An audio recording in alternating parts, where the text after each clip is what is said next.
All right, music fans, welcome back again to the Real Music Observer. My name is Dave, observing real music in real time for real people just like you right there and just like me.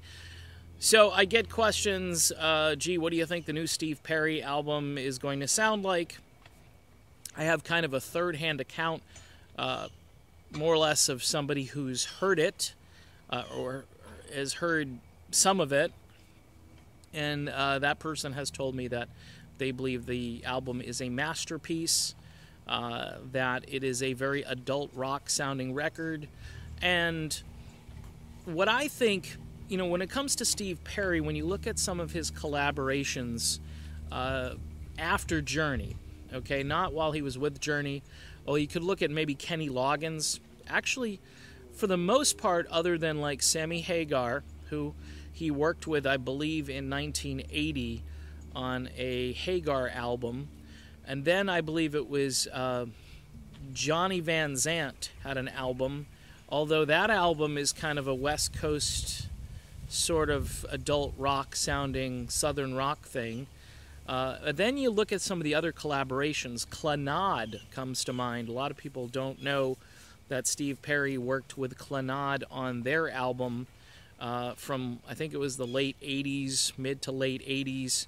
And then some of the other collaborations, Jeff Golub, the late, great Jeff Golub. If you haven't heard any music from Jeff, poor guy died suddenly a couple years back from a very weird brain type disease. Jazz guitar player. Perry was on his Soul Sessions album. And also David Pack from Ambrosia. Perry also lent a vocal to Pack's 2005 album.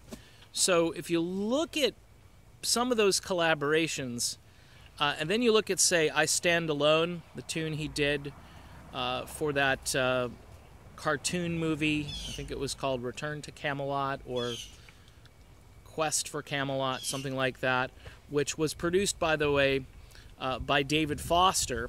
Okay, so that you can't get more West Coast than Foster. You would think that at Steve's age, he's going to make a pure crooner record. This isn't going to be eclipsed by Journey, okay? In fact, it's kind of weird because even on Trial by Fire, for the most part, that is a very West Coast adult-sounding album. And that's where Steve really, again, put his thumbprint on it. He came back, he said, okay, we're going to make a real rock album. We're going to try to be Journey and Toto, and it has a much smoother vibe to it. Even Neil Sean's guitar work is much like the same music he was producing for the Higher Octave music label at the time. So until Journey had their resurgence, I think everybody was kind of moving in that direction. When they got Jerry, I think they thought they could just be this arena rock band again, and their fans, you know, although their fans were aging, they're not as old as they are now. I look around and I see people 10, 15, 20 years older than yours truly, and I think to myself, wow, really, time has flown. But the music itself on this collection of songs that Perry calls cathartic, I really think those tunes are going to reflect a very adult-sounding Steve Perry. The instrumentation, I think, is going to be late night, smoke-filled room, the smell of wine and cheap perfume. No, it's going to be more of a late-night jazz rock record, and it would make the West Coast music fans love it, and all of Perry fans would love it, because if the instrumentation is subtle, Perry's voice will shine, and I think that's what the producers probably want. And I've speculated that David Foster could have been in on this. Other people have told me that Foster is not going to produce Steve Perry, but the bottom line is it could happen. It may have already happened. I think Perry, if he's going to throw something out there, it's going to be a very good finished product. That's why we're waiting so long, and that's why the window is kind of closing, though. hoping that Perry will at least do this in 2018, because it would be cathartic for the rest of us who are waiting for this album to kind of say, okay, he did it, and that's it. He can just retire. He gave us another great piece of music to enjoy, and most of us can move on with our lives, or at least the people who are really dedicated Steve fans.